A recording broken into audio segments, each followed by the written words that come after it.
Hello, Tarot lovers, and welcome to another episode here at Grand Tarot. Today, I want to talk to you about Dali. In my opinion, he is a true genius, and not only because of his vision and his technique and everything, but because of his personality. As they said in Pulp Fiction, personality goes a long way. And he has a huge sense of humor, and his artistry is beyond the scale, in my opinion. And I know there are a lot of art historians who feel otherwise, but I don't care. So, why Dali today? Here is a wonderful first edition of his Dali Tarot, Tarot Universal Dalí. And you would think, well, what's special about that? Because there are so many Dali Tarots out there. And that's true. He was a very keen businessman and he knew how to make a living.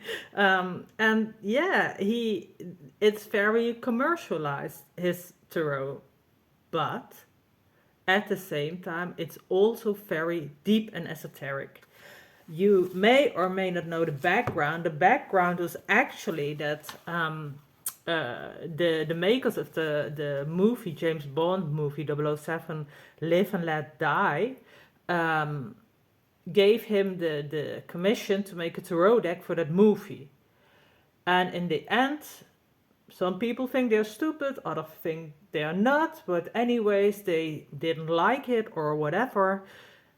And they decided to go with another deck, and actually this deck. This is published by US Game Systems. It's made by Fergus Hall, and it's the Tarot of the Witches. And this deck, oh, here we have a nice second edition.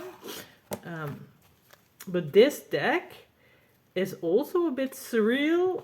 It has these people with, or yeah, figures with very, I like the backside, by the way, that you, this tartan, but then red, white, I don't know, I like it. But these figures have very broad shoulders.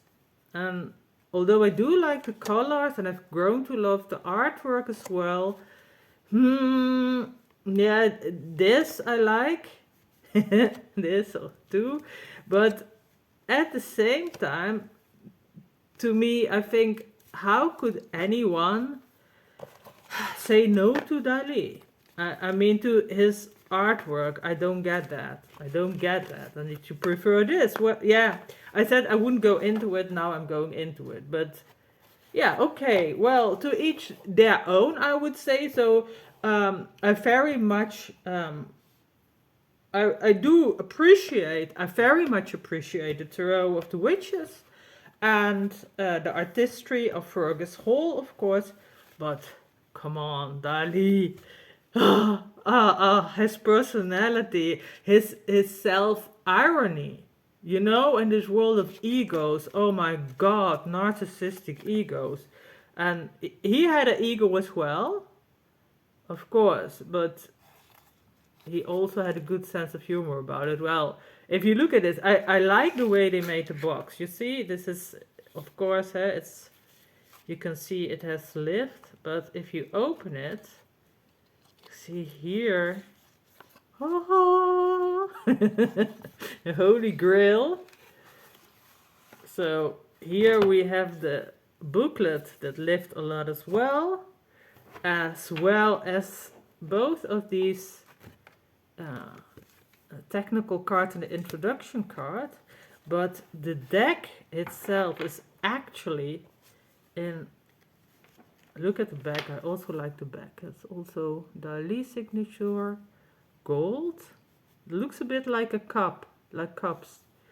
But if you look at this, look, this is from 1984, this is a first edition, and if you see, so there is some microchips going that have gone off, but if you see, if you, I like, you must do this, you must press it together really firm, and then you get this mirror like thing. So see that, it's like a mirror. This is so beautiful. Anyways, here, let's get into the artwork. Here, the blue butterfly in the center, and then this figure in the back, and the horse and everything, the fool. You could study a lifetime only on this. And here we have the master himself. So the booklet is trilingual, so Spanish, English, and oh my god, yeah, of course, French, haha. But the cards are English and Spanish. And here we have his muse, the Empress, of course. What else I would say? Gaia. Look at the blues.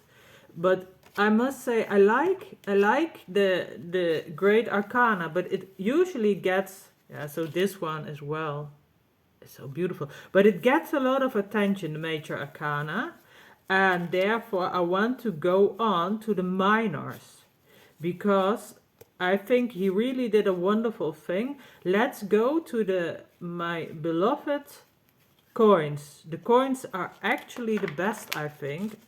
You can't say the best, I know, but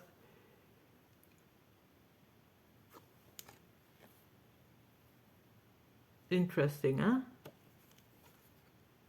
Actually should be this way up. My god, I did it the wrong side up, help. The tree and the hand and the pentacle, it's very beautiful. And then here, colors and line work is magnificent. And if you see here, Jesus Christ is there. So what stands out to me is not only his artistry and his technique and his fantasy and his surrealism, but to me this speaks of someone who is very much into esoteric teachings. He knew what he was doing. This wasn't just some side project to get a buck. This was truly deep esoteric, hermetic work.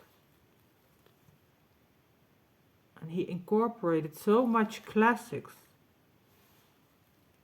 and symbolism. Here with the peacock, it's so beautiful.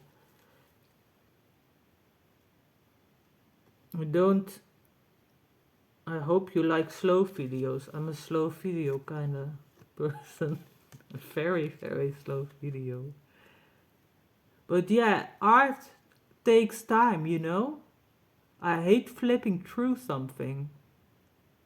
You know, so fast, flip, flip, flip. No, I don't like that. I like this. To show you the beauty of this, with a bit of the time it deserves, and it's not enough time, because you should actually look at least an hour to each card. This is him as well. Yeah, it's so wonderful. It's so wonderful. Look at the bird here at the side. And the butterfly. I also have a scarf, which is very beautiful. VIP scarf it was. And it was made of this particular card, the 10 of Wands. And what I like here are the butterflies. It's transformative, so if you have a heavy load to carry, and that's the 10 of Wands, it also transforms you. If life isn't that simple. So I see my time is up. Not in that sense. Well, who knows. Anyways, hope you liked it and hope to see you again. Bye bye.